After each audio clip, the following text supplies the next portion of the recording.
Hey everybody, welcome back to Stories of Strength. I know it's been a while since we shared our last story, but we feel extremely grateful and blessed to be able to share the Holles story. You'll get to meet Steve, Joanna, and their kids here in just a moment as they share their story. See, Steve is one of our biggest cheerleaders at RiseFest. He's always willing to help out, and if you see him on the ground, you'll see the joy in his eyes. See, Steve is still battling stage 4 pancreatic cancer, and as you hear their story, you'll still hear the hope that they hold on to. You just move on to another part of your journey in life then. And someday we'll all be there and be able to enjoy it. We are the Holles family, and I'm Steve Holles. I'm Joann. I'm Janessa Holles. And I'm Nathan. And this is our story. Our story began just about 2 years ago now.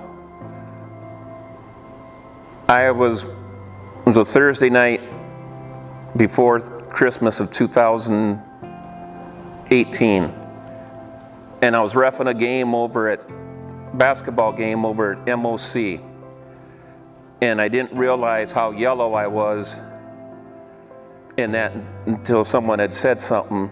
Both Nathan and I knew that was a signal to the pancreatic cancer or some kind of cancer down there, liver or pancreatic, because Steve's dad and brother both died from it, and they both looked really yellow. And I looked at Steve and I finally realized how yellow he was. Finally called the doctor's office and they said, well, we got one appointment today or you can come in on Wednesday. And I said, well, I'll shoot for Wednesday. And they said with what was going on, they said, well, you should probably come in today. As I was with him, I knew right away it was probably pancreatic cancer because of my Uncle Keith and my grandpa. And that was just pretty freaky. And I called Janessa and this is wildly selfish, but that's kind of who we are as human beings. I was like, does this mean she and I have 60 years?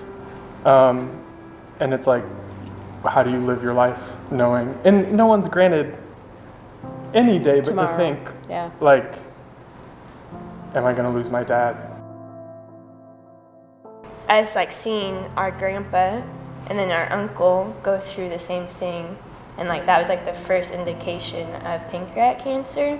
That was like a light bulb of like clicked of like, oh my gosh, what if dad has this? It's Saturday night. When I was in the hospital room by myself, the room was completely dark. All of a sudden, I could feel a presence in the room. And no one had opened the door or anything. And all of a sudden, a voice goes, Steve, I got this.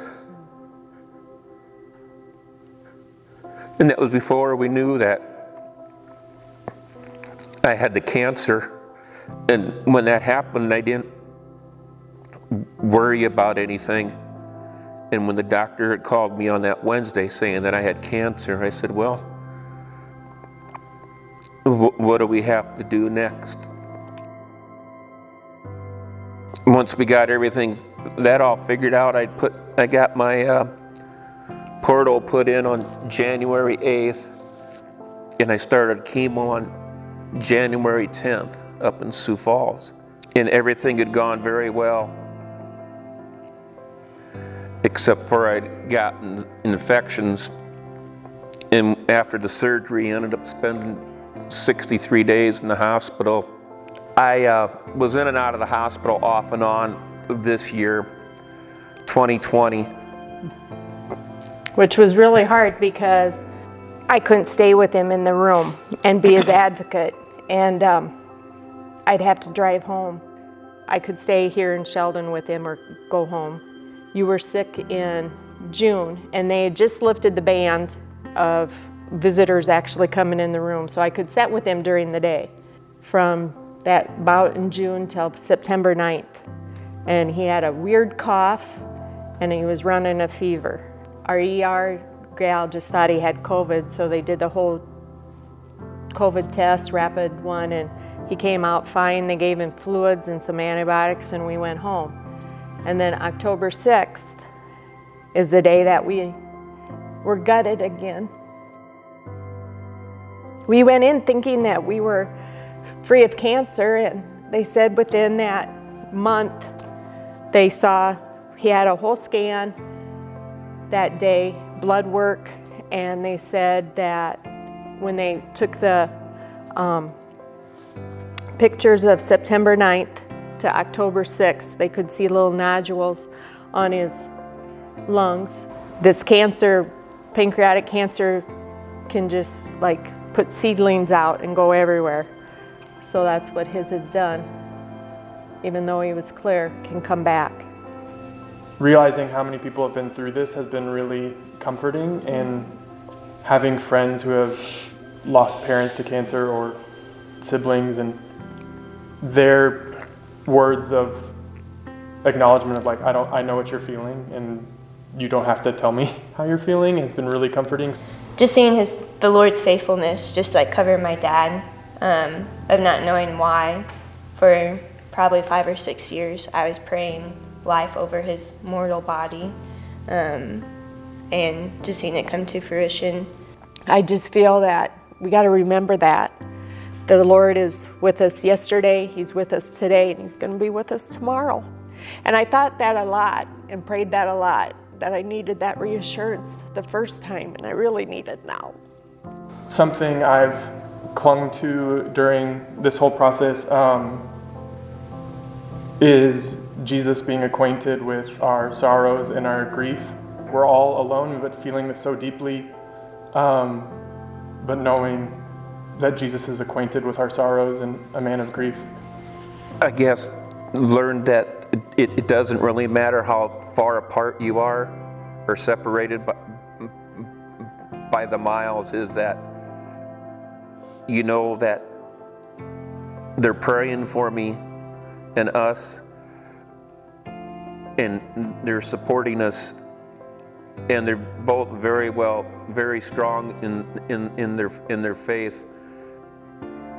And it's really helped me out a lot knowing that they are, and whatever happens, they'll be able to handle it and they can take care of themselves. You go to Sioux Falls for your treatment in the oncology there to get the chemo, and you just look at all the people that are suffering from cancer and are up there getting their treatments. And you think, oh my gosh, this is just one day in Sioux Falls, South Dakota, and there's how many other. And I realized I'm not that bad off. There's a lot of people out there in a lot worse shape than I am. You know, them people are all being prayed for and everything. And some of them make it and some don't. And it just, you just move on to another part of your journey in life then. And someday we'll all be there and be able to enjoy it.